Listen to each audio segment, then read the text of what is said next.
नमस्कार, मेरा नाम मोहित है और मैं आप लोगों के बीच में इतिहास विषय का वीडियो लेकर आया हूँ। आज के हमारे इतिहास विषय का जो टॉपिक है वह टॉपिक है मुग़ल साम्राज्य। आज हम लोग मुग़ल साम्राज्य के बारे में पढ़ेंगे, या यूँ कहें आज के इस वीडियो में हम लोग मुग़ल साम्राज्य की शुरुआत करेंगे। जानेंगे कि भारत में कैसे मुग़ल साम्राज्य का उदय होता है, किस शासक द्वारा मुग़ल साम्राज्य का उदय किया जाता है और ऐसी क्या परिस्थितियां बनी कि उस शासक ने भारत में आकर मुग़ल साम्राज्य का उदय कर दिया। इसके साथ ही हम लोग मुग़ल साम्राज्य के पहले शासक के बारे में भी जानेंगे। तो ज़्यादा समय नष्ट ना करते हुए हम हेडिंग डालते हैं, मुग़ल साम्राज्य। मुग़ल साम्राज्य हम अपने इतिहास पढ़ने के क्रम में इस नक्शे का भरपूर उपयोग करेंगे और जिन स्थानों पे घटनाएं घटी हैं उन स्थानों को भी चिन्हित करते हुए चलेंगे और नक्शे के आधार पर हम लोग अपने इतिहास को समझने का प्रयास करेंगे। तो जो नक्शा हमारे सामने दे रखा है, ये है जो देश है, ये देश अपना देश महान भारत है और भारत के पश्चिम या उत्तर पश्चिम दिशा पर चलने पर हम लोगों को एक देश दिखाई पड़ता है। ये देश है पाकिस्तान और पाकिस्तान के भी उत्तर और पश्चिम में चलने पर हमको जो कंट्री दिखाई देती है ये है अफ़गानिस्तान है। अगर आप दिशा से परिचित नहीं हैं तो जान लीजिए कि इस साइड हमारा पश्चिम है, इधर हम लोगों का पूरब है, ऊपर की तरफ उत्तर दिशा है और नीचे की तरफ हमारी दक्षिण दिशा है। और ये जो दिशा होती है जो पश्चिम और उत्तर के बीच में होती है उसे हम लोग उत्तर पश्चिम दिशा बोलते हैं। तो पाकिस्तान के उत्तर पश्चिम में जो कंट्री पड़ती है उसका नाम अफ़गानिस्तान है। पाकिस्तान और अफ़गानिस्तान के पश्चिम दिशा पर चलें तो हम लोगों को एक देश मिलता है जिसका नाम है ईरान। उस समय इसे पर्सिया या पारस भी कहा जाता था। इसके नीचे यहाँ पर पारस की खाड़ी हम लोग जानते ही हैं। तो इस देश का भी हम लोगों की आगे की चर्चा में इस देश का बार बार जिक्र आएगा और हुमायूं तक जाने पर भी हम लोग इसका जिक्र सुनेंगे। तो इस वजह से इसे भी नक्शे में इंक्लूड या समाहित किया गया है।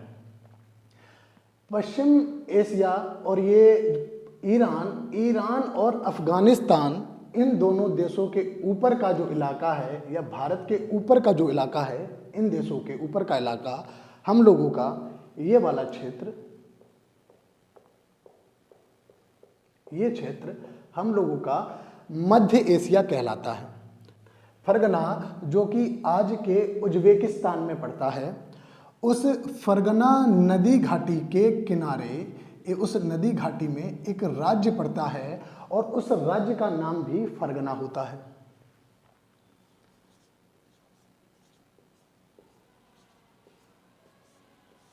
और इस फरगना राज्य पर एक राजा शासन कर रहा होता है और उस राजा का नाम होता है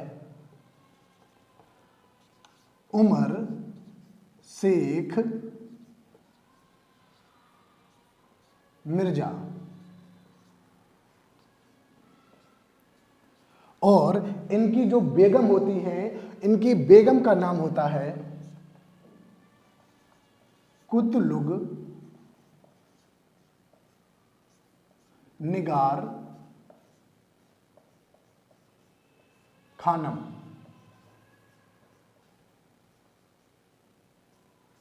ये उमर शेख मिर्जा और इनकी पत्नी जिनका नाम होता है कुतलुग निगार खानम, ये है इस राज्य पर शासन कर रहे होते हैं। थोड़ा सा इन राजा और इन रानी के बारे में जानते हैं। ये राजा उमर शेख मिर्जा ये तैमूरी वंश के शासक हैं। तैमूरी वंश यानी कि तैमूर लंग के होने वाले बच्चों का वंश, यानी कि उसकी आने वाली पीढ़ी को हम लोग तैमूरी वंश से कहते हैं। और तैमूर वंश जो तैमूर लंग है वह तैमूर लंग कौन होता है कि 1398 में एक वो मध्य एशिया का शासक है और वह 1398 में भारत पर एक बार आक्रमण भी कर चुका है और भारत को, उत्तरी भारत को उसने जीत रखा है। भारत को जीतकर वह भारत की बागडोर, यहाँ के शासन की बागडोर खिलजी खान नाम के व्यक्ति को सौंप कर चला जाता है, जो कि उत्तरी भारत में सैयद वंश की स्थापना करता है। बाद में कालांतर में सैयद वंश को हटाकर ही लोधी वंश की स्थापना होती है। तो वह तैमूर लंग और उसके वंशजों से ये उमर शेख मिर्जा बिलोंग करता है, उससे संबंध रखता है। यह तैमूर लंग की 5वीं पीढ़ी में आता है। ये 5वीं पीढ़ी का व्यक्ति है तैमूर लंग की, यानी कि यह तैमूरी वंश का व्यक्ति है। और तैमूर लंग वो एक तुर्क राजा था। इस क्षेत्र में तुर्क शासक हैं, इधर मंगोल शासक हैं, और तैमूर लंग एक तुर्क शासक था, लेकिन उसकी आने वाली संतानें तुर्क तो थी ही, लेकिन साथ में उसे अगर ज़्यादा विशेष रूप से देखा जाए तो वह तैमूरी वंश के कहलाते हैं, यानी कि उनकी होने वाली संतानें। इधर है कुतलुग निगार खानम। कुतलुग निगार खानम मंगोल भारत के पास पड़ोस में पड़ता है चीन, आप सभी जानते हैं। और चीन के उत्तर में एक देश पड़ता है जो कि है मंगोल। मंगोल देश से निकले हुए लोगों को ही मंगोलिया या फिर मंगोल कहते हैं। और उन्हीं मंगोलों में एक शासक हुआ करते थे जिनका नाम था चंगेज खां। चंगेज खां अपने आप में बहुत ही क्रूर शासक था। चंगेज खां के दूसरे बेटे जिसका नाम था चगताई खां, चंगेज खां के बेटे जिसका नाम था चगताई खां। चगताई खां फरगना राज्य के पास का इलाका, वहां पर उसका एक वक्त अधिकार हो जाता है। और चगताई खां के जो बच्चे हैं, जो बच्चे होते हैं, उसकी आने वाली पीढ़ियां वह चगताई वंश की कहलाती हैं।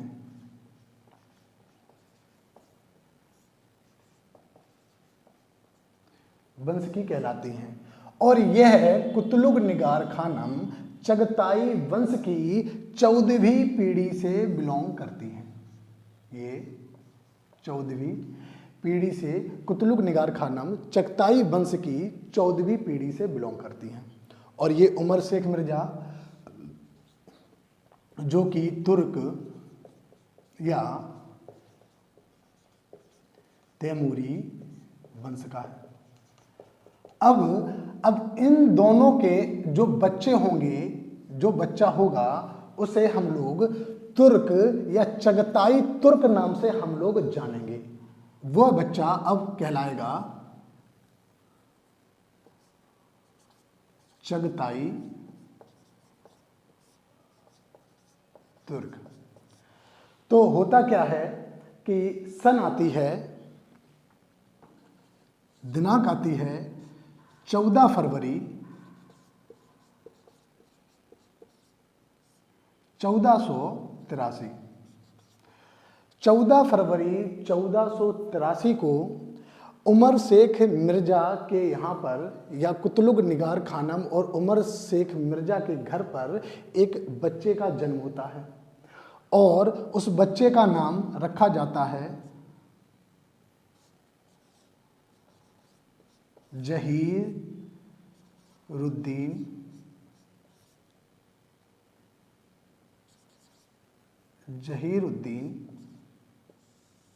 मोहम्मद।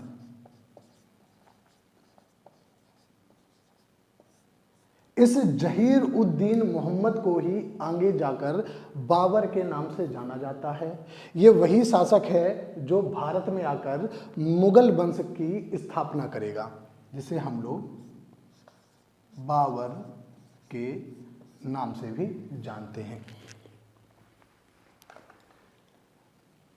अब हम लोग 1483 से आगे बढ़ते हैं और जहीरुद्दीन यानी कि बाबर के विषय में बात करते हैं। कि कैसे वह भारत में आता है। अच्छा, और इधर हम लोग इस शब्द के अर्थ को भी साथ में लगे हाथों समझ लेते हैं। मुगल वंश का नाम ही मंगोल शब्द का फारसी अनुवाद है। मुगल मंगोल शब्द का फारसी अनुवाद है। मंगोल को फारसी जुबान में हम लोग मुगल कहते हैं। ऐसे मंगोल जो कि अपने मूल निवास से निकल आए हैं और मध्य एशिया में, यानी कि यहाँ पर आकर जिन मंगोलों ने मुस्लिम धर्म अपना लिया है, ऐसे लोगों को हम लोग मुगल नाम से जानते हैं। मुगल अपने आप में एक फारसी शब्द है जो कि मंगोल भाषा यानी मंगोल शब्द का ही फारसी अनुवाद है। तो हम लोगों ने जाना ये मुगल नाम क्यों पड़ा, और जो जहीरुद्दीन हुआ वह चगताई तुर्क कैसे कहलाया। तो 1483 में उसकी जन्म के बाद, लगभग उसके जन्म के 11 वर्ष बाद क्या होता है कि उमर शेख मिर्जा का देहांत हो जाता है।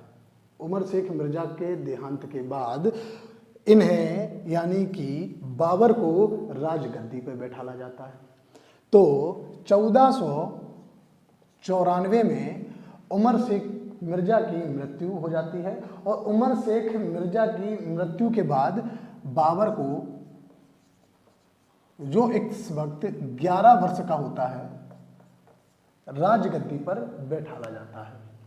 अब एक अल्पवयस्क, एक अनुभवहीन एक बालक राजगद्दी पर जब बैठता है तो इस परिस्थिति का उसके राज्य के दुश्मन, या यूं कहें ऐसे षड्यंत्रकारी जो राज्य में फूट या राज्य पर अधिकार करना चाहते हैं, वह इस स्थिति का भरपूर फायदा उठाते हैं।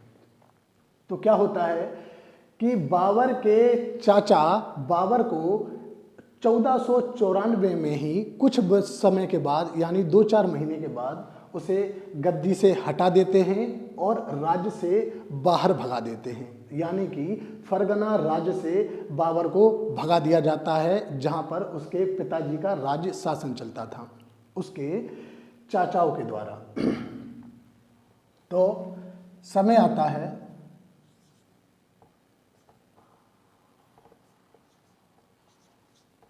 1496 का। 2 वर्ष के बाद ही बाबर क्या करता है कि पड़ोस के एक देश जिसका नाम है समरकंद, ये फरगना के ही पड़ोस में एक देश पड़ता है, ये भी आज के नक्शे में आज उज्बेकिस्तान में ही पड़ता है। यहाँ से थोड़ी दूरी पर है, एक राज्य पड़ता है जिसका नाम है समरकंद। इस समरकंद पर उज्बेक एक कबीला है जिसके नाम पर आज देश का नाम भी पड़ा है।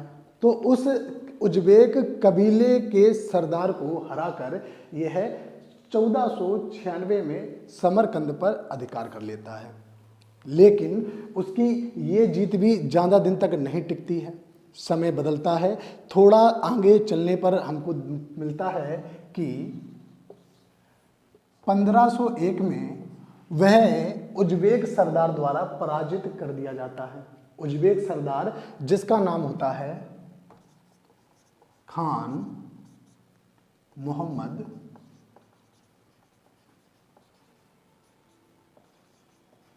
सेबानी, या इस सेबानी को कहीं कहीं पर हम लोग साइबानी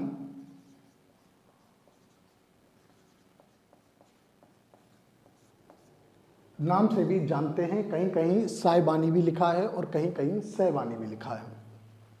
तो खान मोहम्मद सैबानी समरकंद से बाबर को 1501 ईस्वी में फिर से बाहर खदेड़ देता है, यानी कि 1496 में समरकंद पर अधिकार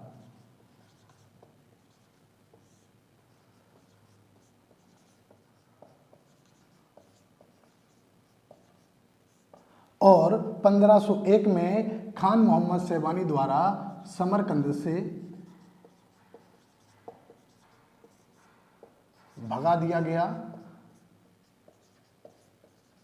या पराजित कर दिया गया। अब 1501 के बाद जो बाबर है वह समरकंद से चलता है, अपनी सेनाओं को संगठित करता है, मजबूत बनाता है कि अब भविष्य में उसे इस तरह की पराजय का सामना ना करना पड़े।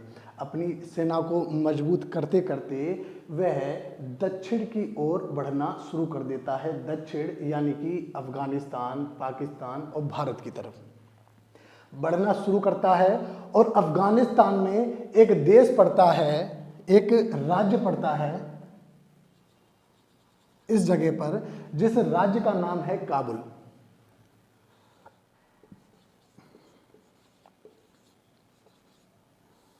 वह 3 वर्ष तक अपनी सेना को संगठित करने के बाद 1501 में अफगानिस्तान पहुंचकर काबुल राज्य पर अधिकार कर लेता है। 1504 में 1501 में निष्कासित, वहां से भगाया गया समरकंद से। 3 वर्ष सेना को संगठित किया और 1504 में काबुल पे उसने अधिकार कर लिया। काबुल पर विजय। इसी विजय से बाबर के किस्मत के सितारे बुलंद हो जाते हैं। 1504 में काबुल पर विजय करने के उपरांत 1507 में वह खुद को एक उपाधि देता है और वह उपाधि होती है पादशाह या बादशाह। इस उपाधि को खुद को देता है, यानी कि अपने आप को पादशाह की उपाधि से सुशोभित करता है बाबर 1507 में। इसी दरमियान कुछ घटनाक्रम पश्चिमी एशिया में या इस साइड ईरान में हम लोगों को कुछ देखने को मिलता है कि ईरान में तब तक एक सफवी वंश का शासक जिसका नाम होता है शाह इस्माइल प्रथम। शाह इस्माइल प्रथम इसके पश्चिम का राज्य है, वहाँ पर शाह इस्माइल प्रथम शासन कर रहा है। और 1510 ईस्वी में आकर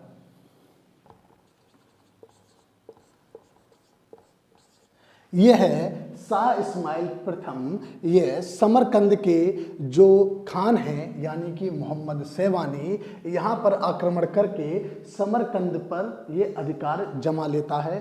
कौन? सफीवी वंश का शासक जिसका नाम होता है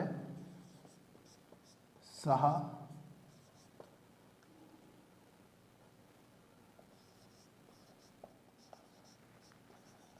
इस्माइल प्रथम। यह 1510 में समरकंद या सेबानी को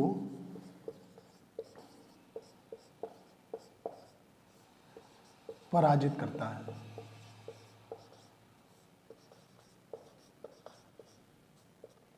और इस लड़ाई के बाद जब बाबर को, जो कि काबुल में है, जब वह देखता है कि जिस स्थान से मुझे हराकर भगा दिया गया था, मेरा पड़ोसी शासक उसी स्थान को जीत लेता है, कहीं ना कहीं वह शासक मुझसे ज़्यादा दमदार है और मुझे ऐसे शासक का सहयोग जरूर लेना चाहिए, ऐसे शासक से दोस्ती करनी चाहिए जिससे कि भविष्य में यह शासक इसके देश पर हमला भी ना कर सके और इनके मैत्रीपूर्ण संबंध भी स्थापित हो जाएं।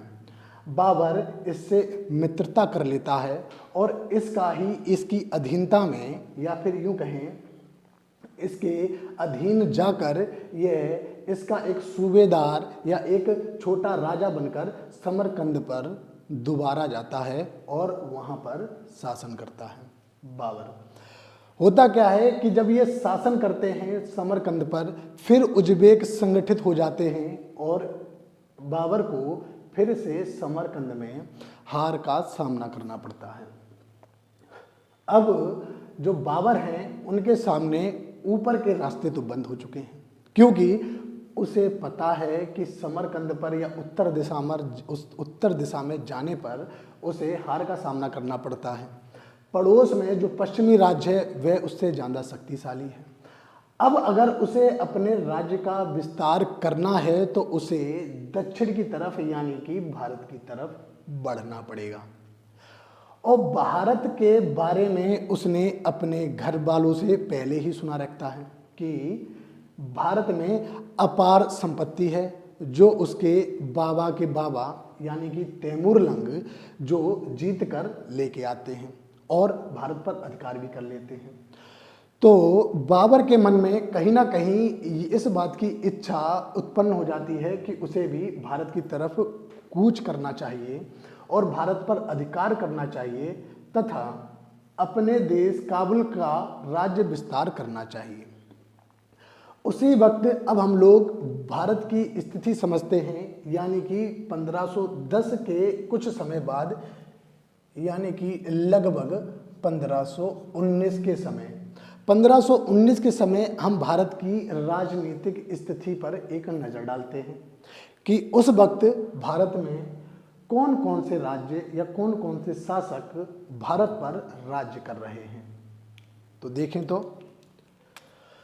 ये रहा हमारा भारत, और पाकिस्तान उस समय भारत का ही हिस्सा होता है, जो कि अभी आके बाद में आज़ादी के बाद में जिसका विभाजन होता है, आज़ादी से बहुत पहले की कहानी में बात कर रहा हूँ।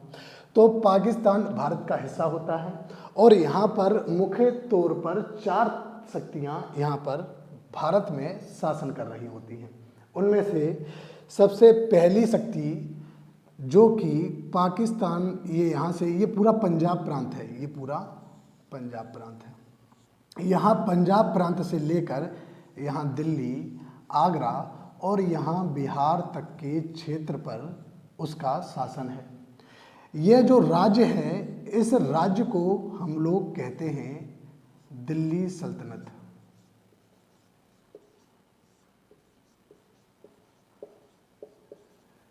दिल्ली सल्तनत का इस पूरे भाग पर अधिकार है।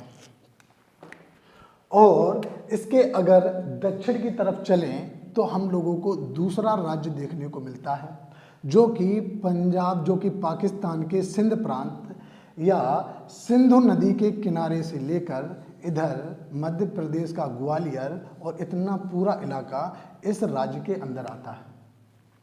और यह राज्य कहलाता है राजपूताना।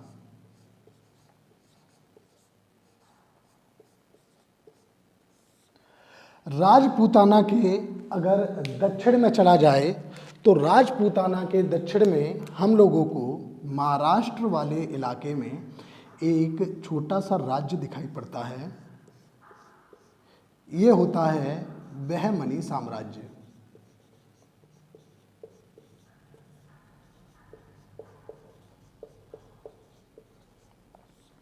और बहमनी साम्राज्य के दक्षिण में ये पूरा इलाका, ये हम लोगों का होता है विजयनगर साम्राज्य।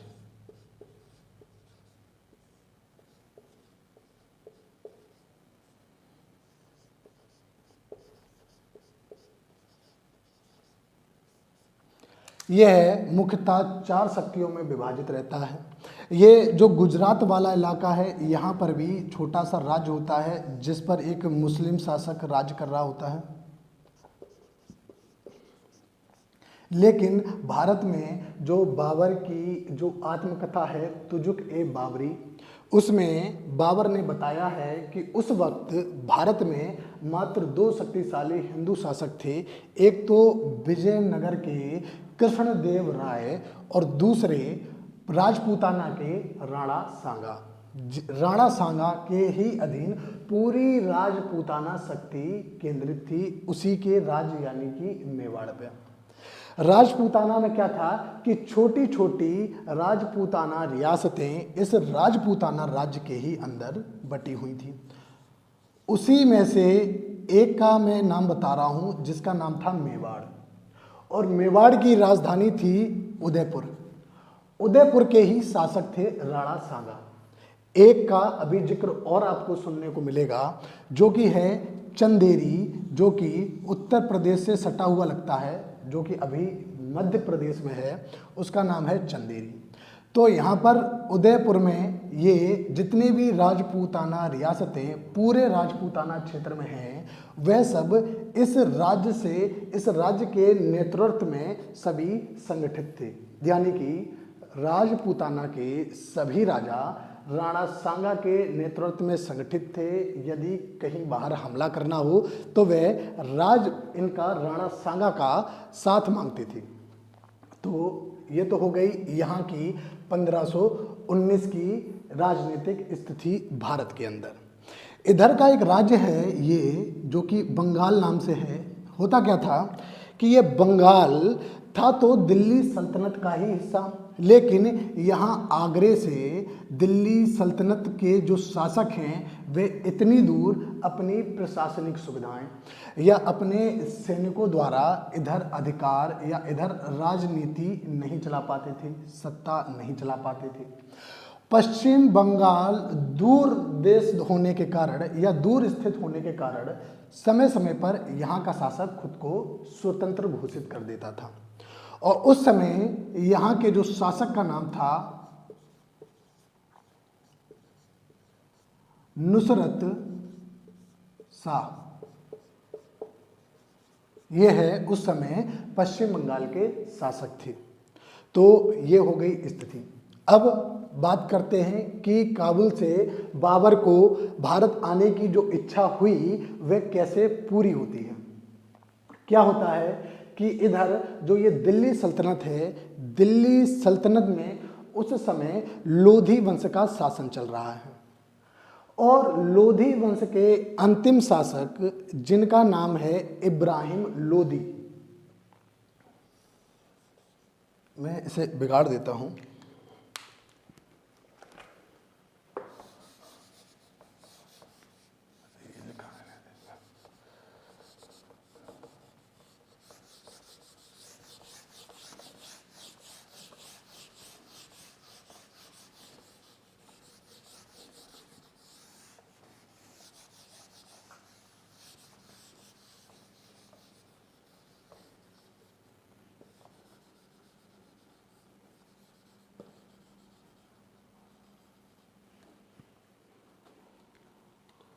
तो ये रहा हमारा काबुल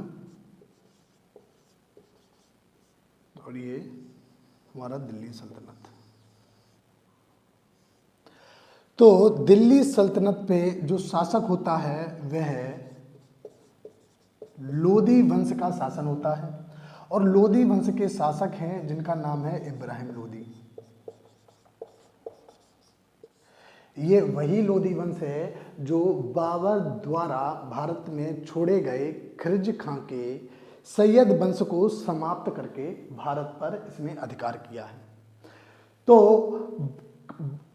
इस दिल्ली सल्तनत के पंजाब प्रांत में एक सूबेदार होता है जिसका नाम होता है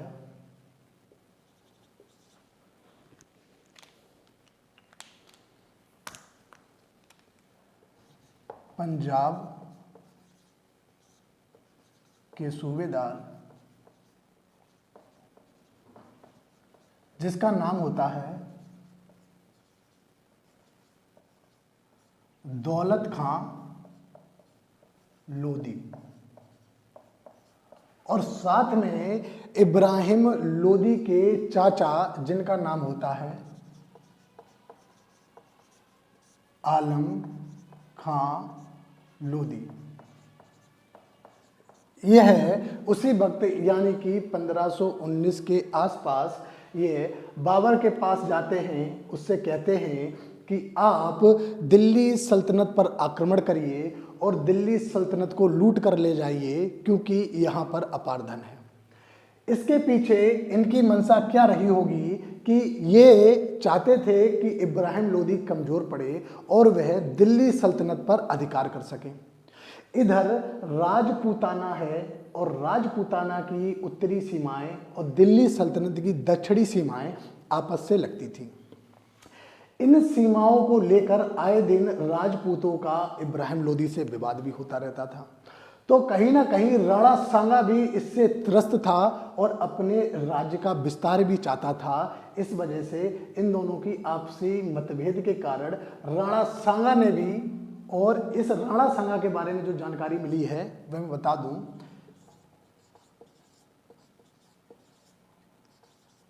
तुजुक ए बाबरी में बाबर ने लिखा है कि उसे भारत आने का जो निमंत्रण है वह राणा सांगा द्वारा दिया गया। अब चाहे यह निमंत्रण तुजुक ए बाबरी के अनुसार राणा सांगा ने दिया हो या फिर पंजाब के सूबेदार दौलत खान लोधी या आलम खां लोधी द्वारा दिया गया हो, कुछ भी हो, लेकिन बाबर के पास ये संदेश पहुंचता है और वह इस संदेश के बाद में वह इब्राहिम लोधी के पास अपना एक दूत भेजता है, अपनी बात पहुंचाता है। और वो क्या कहता है इब्राहिम लोधी से कि चूंकि 1398 में मेरे पिताजी के पिताजी या परबाबा कोई भी हो कि मेरे वंश से एक व्यक्ति यहाँ पर आया और उसने भारत पर अधिकार कर लिया, और जब वह यहाँ से गया तो यहाँ पर खिलज खां को सत्ता सौंप के गया, लेकिन तुमने उस सत्ता पर अधिकार कर लिया। कायदे से इस सत्ता पर किसी तैमूर वंशी शासक का ही अधिकार होना चाहिए, और बाबर उस तैमूर वंश से बिलोंग करता है। यानी कि अगर इनडायरेक्टली बोले तो बाबर चाहता था कि इब्राहिम लोधी बाबर की अधीनता स्वीकार कर ले, लेकिन इब्राहिम लोधी बाबर की इस मांग को ठुकरा देता है। तो क्या होता है कि बाबर 1519 से दिल्ली सल्तनत के इलाकों में छोटे छोटे आक्रमण करना शुरू कर देता है। वह 1519 से लेकर 1526 तक कई छोटे बड़े आक्रमण करता है, जिनकी संख्या 5 बताई जाती है। वह 1519 से 1526 तक दिल्ली सल्तनत पर 5 बार आक्रमण करता है।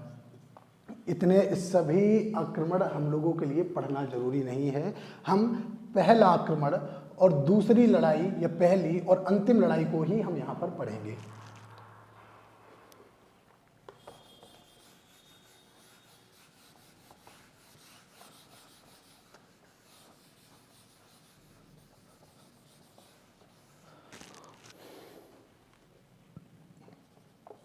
पहली लड़ाई जो वह दिल्ली सल्तनत पे लड़ता है वो होती है 1519 में, और ये लड़ाई कहलाती है बाजौर की लड़ाई।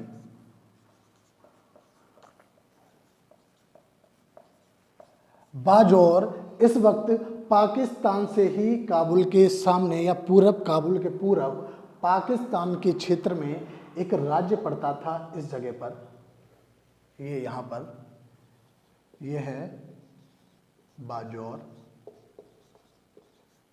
बाजौर एक राज्य पड़ता था, और बाबर 1519 में इस बाजौर पर आक्रमण कर देता है। और इसी आक्रमण के दौरान, इसी लड़ाई के दौरान बाबर पहली बार बारूद का इस्तेमाल करता है।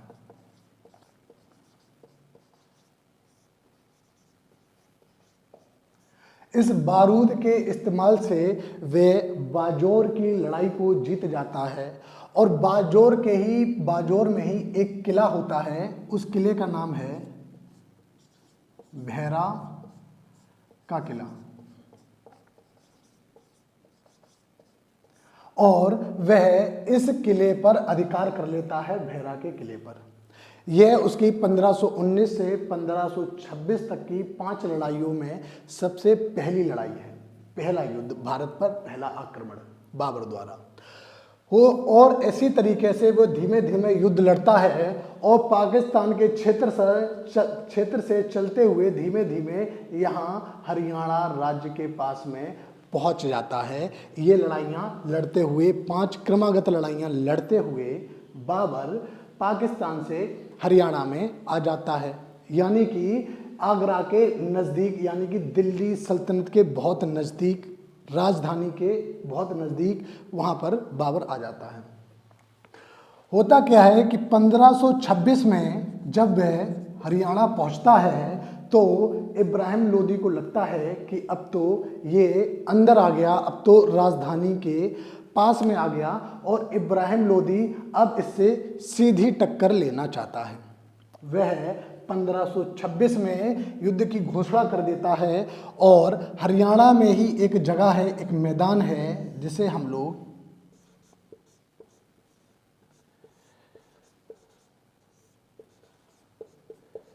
पानीपत का मैदान कहते हैं।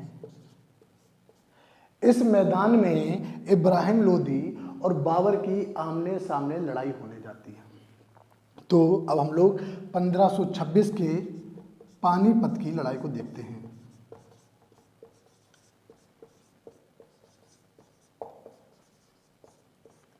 इस लड़ाई में जो बाबर है वह दो युद्ध नीतियों का साथ लेता है, या दो युद्ध नीतियों से युद्ध लड़ता है, जिसमें से पहली नीति है या पहली जो विधि है युद्ध लड़ने की, वह होती है उस्मानी विधि, या इसे हम लोग रूमी विधि भी कहते हैं।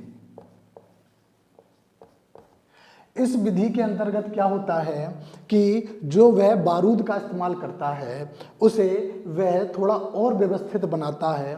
इस विधि के अनुसार वह दो गाड़ियों के बीच में, जैसे ये दो गाड़ियां हो गई या रथ हो गए, इनके बीच में वे तोप को इस तरीके से व्यवस्थित करता है कि सामने वाली सेना को यह तोप नहीं दिखाई देती है, और यहाँ से छोड़े गए गोलों से सेना को भारी नुकसान उठाना पड़ता है। इस विधि को पूरा करने के लिए उसने दो विशेषीकृत अधिकारियों की नियुक्ति की गई है। दो नियुक्ति करता है, और ये भी हमारी परीक्षाओं में पूछा जाता है।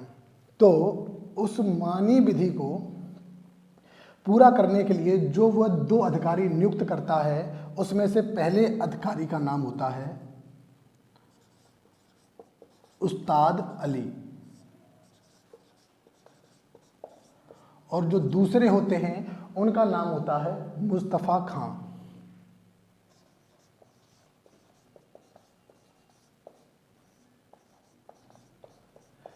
यह दो तुर्की अधिकारी उस्मानी विधि को पूरा करने के लिए बाबर द्वारा नियुक्त किए जाते हैं, और इन्होंने लड़ाई में बहुत ही अच्छा प्रदर्शन किया रहता है। इसी वजह से यह परीक्षाओं में पूछे जाते हैं। ये तो हो गई हमारी बाबर की पहली युद्ध नीति। अब दूसरी युद्ध नीति को समझते हैं।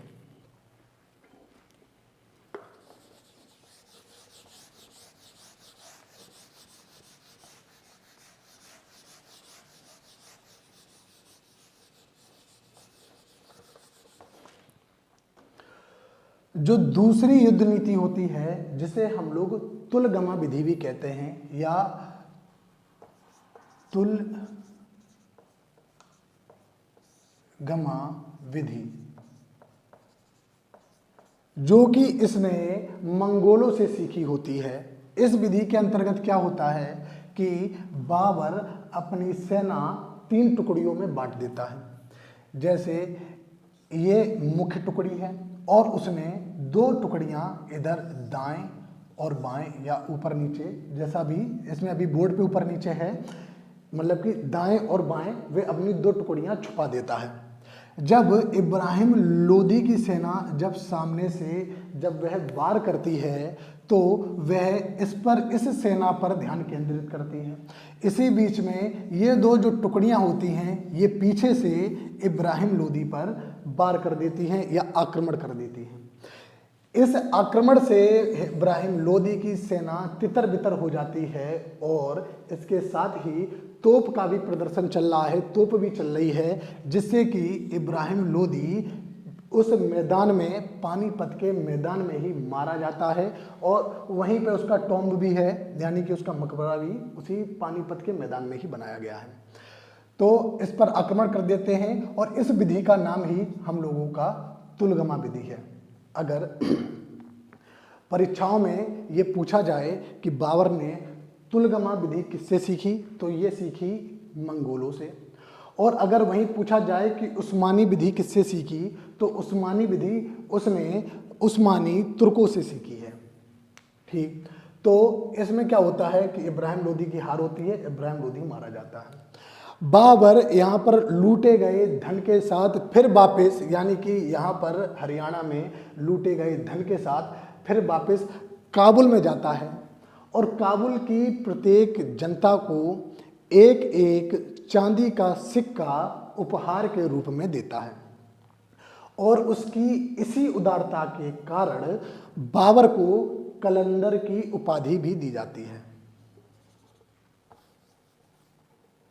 पानीपत के युद्ध के बाद काबुल में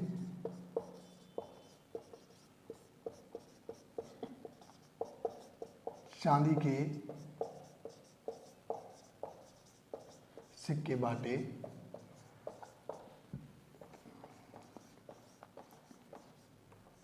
जिस कारण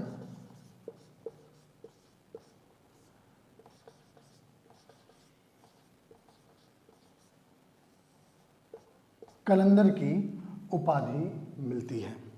अब 1200 इधर 1526 में इसने पानीपत पर विजय प्राप्त कर ली, यानी कि दिल्ली सल्तनत पर अधिकार कर लिया, या यूं कहें कि भारत में प्रवेश हो गया और भारत के एक क्षेत्र पर उसने अधिकार कर लिया।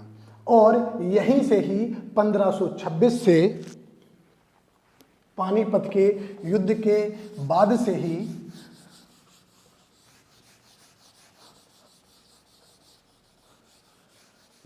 पानीपत के युद्ध के बाद से ही 1526 में ही मुगल साम्राज्य का स्थापना वर्ष माना जाता है।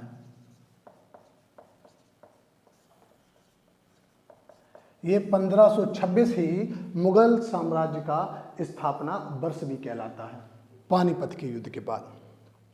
अब बाबर का यहाँ पर अधिकार हो गया। अब बाबर ने जो कि यहाँ पर आक्रमण करके अपने राज्य का विस्तार चाहता था, और इधर राजपूत यानी कि राणा सांगा और पंजाब प्रांत के सूबेदार जो कि दौलत खान लोधी और आलम खान लोधी, इनने जो सोचा था कि भारत में बाबर आएगा, आक्रमण करेगा और धन संपदा को लूटकर फिर से अपने देश में वापस लौट जाएगा। लेकिन अब तो मामला उल्टा हो गया। बाबर यहाँ पर आ भी गया और भारत में रहने का निश्चय भी कर लिया। अब इनके सामने और बड़ी समस्या खड़ी हो गई कि अभी तो इब्राहिम लोदी से परेशान थे, जो कि इतना ताकतवर नहीं था। अब वह तो चला गया, लेकिन उससे भी ज़्यादा ताकतवर एक शासक यानी कि बाबर दिल्ली पर काबिज हो गया। अब वह इस बाबर को जब तक इस देश से यानी कि इस राज्य से बाहर ना निकाल लेते, उनको भी चैन नहीं था। और इधर बाबर भी चाहता था कि वह अपने राज्य का और विस्तार करे, क्योंकि उसने पानीपत के युद्ध में भारत की युद्ध नीति को अच्छी तरह परख लिया था। वह जान गया था कि भारत की युद्ध नीति बहुत ही पुराने जमाने की है। तो क्या होता है, इधर राणा सांगा के साथ में एक संगठन बनता है, जिसमें राणा सांगा जो कि मेवाड़ के शासक हैं, दूसरे मेदिनी राय जो कि राजपूताना के ही अंतर्गत चंदेरी के शासक हैं, फिर आलम खान लोधी,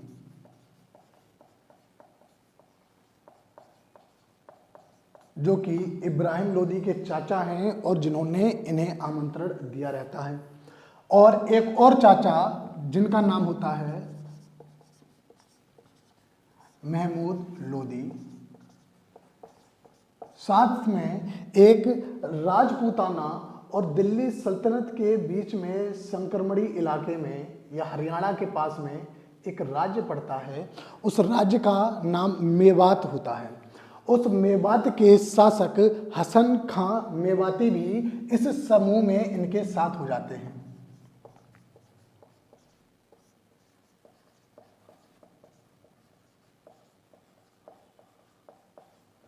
यह सभी मिलकर अपनी संयुक्त सेना इकट्ठी करके बाबर को हराने का निश्चय करते हैं कि बाबर को इस देश से निकाला जाए। और इधर बाबर की सेना जो कि मजबूत होती है, बारूद का इस्तेमाल करती है, वह भी इन लोगों की समाप्ति चाहता है, अपने राज्य का विस्तार चाहता है। तो समय अगले ही वर्ष यानी कि 1527 को युद्ध होना तय होता है। इस लड़ाई में बाबर की सेना जो कि 1519 से लगातार युद्ध लड़ रही है, 1526 में भी उसने एक भीषण युद्ध लड़ा है। उसने 1527 का यानी कि राणा सांगा से युद्ध लड़ने के लिए मना कर दिया। बाबर अपनी सेना को मनाता है और उनसे एक लगान वसूल किया जाता है, जिसे हम लोग तमगा कर कहते हैं। यह तमगा कर मुस्लिम व्यापारियों पर लगा करता है। वह कहता है कि मैं ये तमगा कर लेना बंद कर दूंगा और जो ये हिंदू शासक है इसके विरुद्ध अपने धर्म की लड़ाई लड़ूंगा।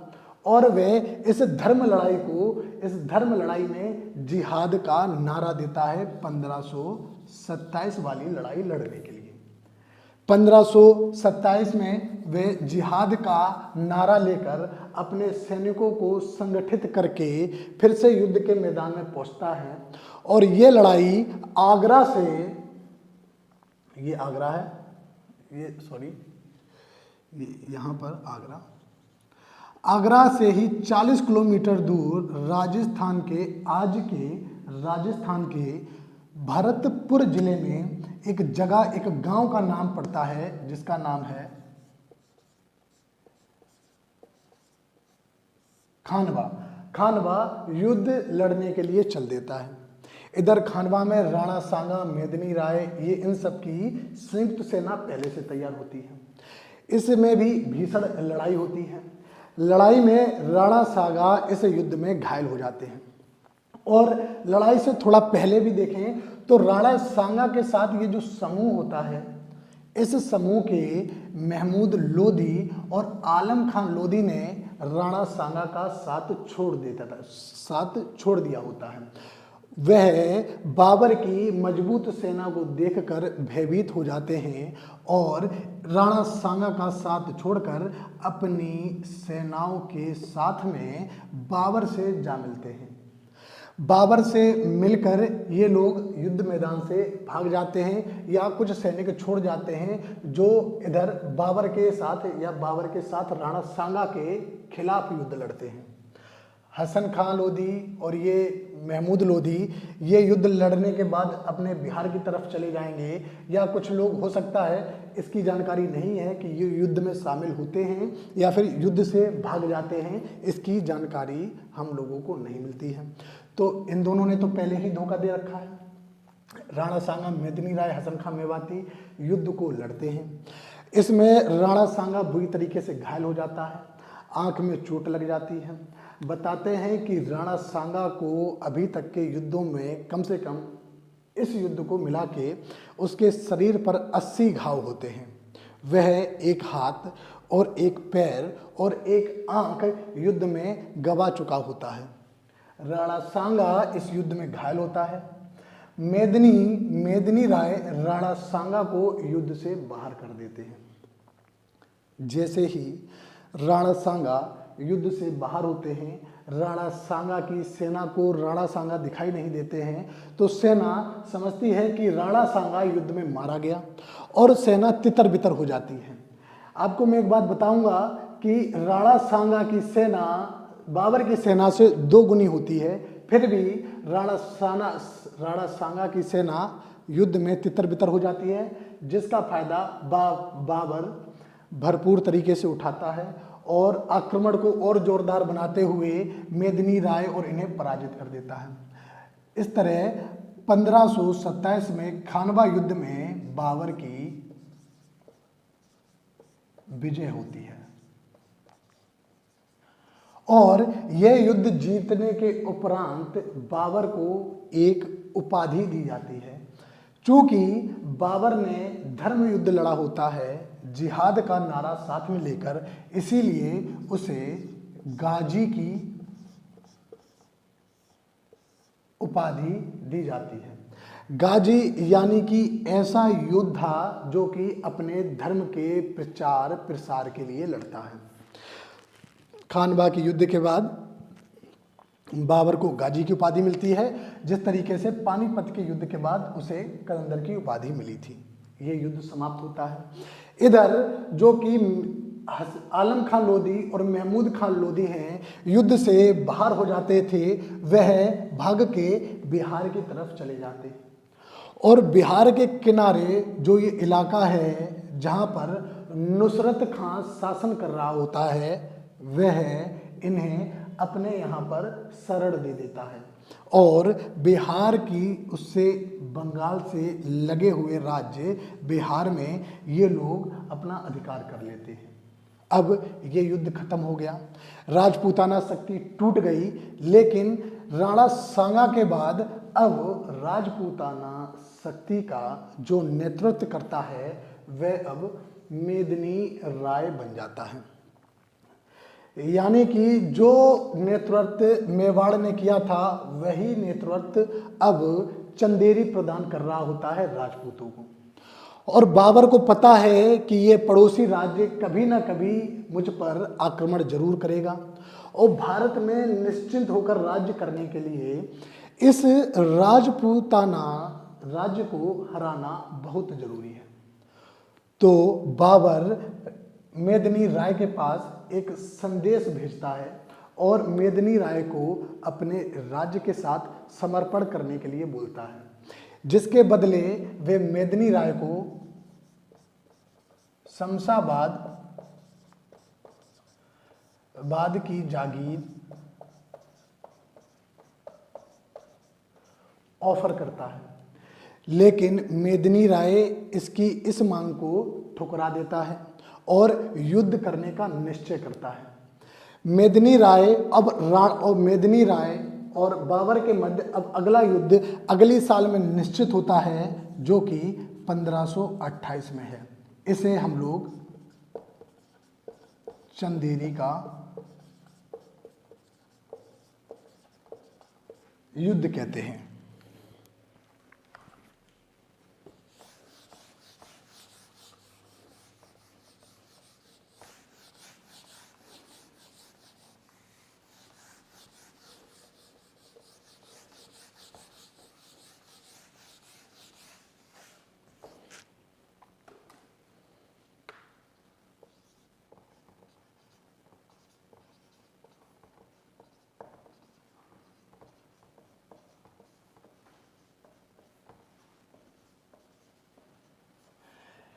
इस चंदेरी के युद्ध में बाबर फिर से एक बार धार्मिक लड़ाई या फिर जिहाद का नारा फिर से देता है और हिंदू शासक के खिलाफ चंदेरी में भीषण लड़ाई होती है।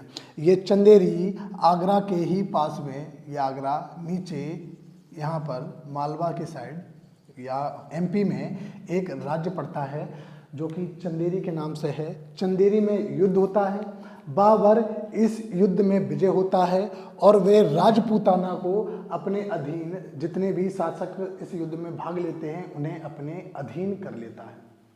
अब इधर का राजपूताना यानी कि दक्षिण का कांटा दिल्ली सल्तनत के लिए खत्म हो जाता है, लेकिन वह अफगान यानी कि आलम खां और महमूद खां जो कि यहाँ से भाग के बिहार में जाते हैं, अब उनसे ही लुहार लेना वापस बाकी रह जाता है। वह बिहार में पहुंचकर दिल्ली सल्तनत के इलाकों में, या सॉरी अब तो मुगल सल्तनत हो गया है, मुगल सल्तनत के इलाकों में आक्रमण करते रहते हैं। अब इनसे निपटना भी जरूरी होता है, तो अगला युद्ध 1529 में होना निश्चय होता है। बाबर आगरा से कूच करता है और बिहार में एक नदी प्रवाहित होती है जिसका नाम है घाघरा, और इस घाघरा के किनारे नुसरत शाह और महमूद लोदी की संयुक्त सेना से लड़ाई लड़ता है। इस संयुक्त सेना को भी बाबर की सेना पराजित कर देती है और इस युद्ध के उपरांत बाबर नुसरत शाह से एक संधि करता है। इस घाघरा के युद्ध में इस संधि के तहत नुसरत शाह को बाबर की सीमा को मानना पड़ता है और किसी भी अफगान शासक को अपने यहाँ शरण न देने की कसम खानी पड़ती है। घाघरा के ही युद्ध में जब बाबर घाघरा की तरफ चलता है तो कुछ अफगानी सरदार जो कि बिहार राज्य में ही रहते थे वह बाबर के साथ हो जाते हैं और उसी में से एक शासक का नाम होता है शेर शाह। यह भी घाघरा की लड़ाई में, ये अफगानी सरदार है, ये घाघरा की लड़ाई में बाबर की तरफ से लड़ता है, जिससे बाबर प्रसन्न होकर बिहार के शासक जलाल खां को शेर शाह को अपने यहाँ मंत्री रखने का आदेश देते हैं। इस तरीके से घाघरा की लड़ाई होती है। घाघरा की लड़ाई में बाबर को विजय तो मिल जाती है, लेकिन वह घाघरा की लड़ाई में घायल हो जाता है और 1530 में आकर बाबर की मृत्यु हो जाती है। अब थोड़ा सा और रह गया है।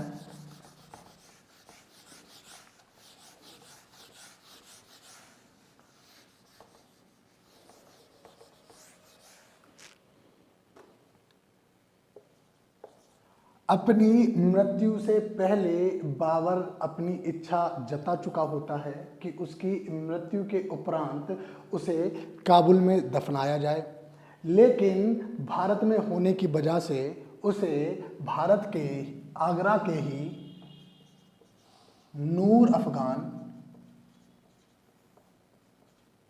जिसे आराम बाग भी कहते हैं,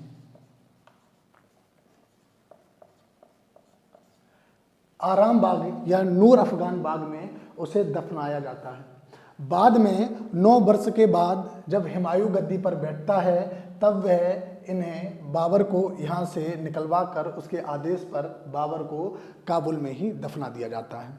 इसकी मृत्यु के पीछे एक कहानी ये भी है कि बताया जाता है कि जब हुमायूं एक समय बीमार पड़ जाता है और बाबर खुदा से ये मन्नत मांगता है कि अगर हुमायूं को वो ठीक कर दे, चाहे इसके बदले वह बाबर की जान ले लें। तो बताते हैं कि हुमायूं तो ठीक हो गया, लेकिन बाबर बीमार पड़ गया और बाबर की मृत्यु हो गई। कुछ भी हो, भारत में मुगल साम्राज्य की स्थापना करने वाला बाबर अब मर चुका है। अब हम लोग समझेंगे इसके उत्तराधिकारी यानी कि हुमायूं के बारे में। हुमायूं को हम लोग अपने अगले वीडियो में कवर करेंगे और मैं इस वीडियो में देखूंगा अगर कुछ छूट जाता है जो कि महत्वपूर्ण है उसे मैं अगले वीडियो में कवर करूंगा। आपको वीडियो कैसा लगा ज़रूर बताइए। धन्यवाद।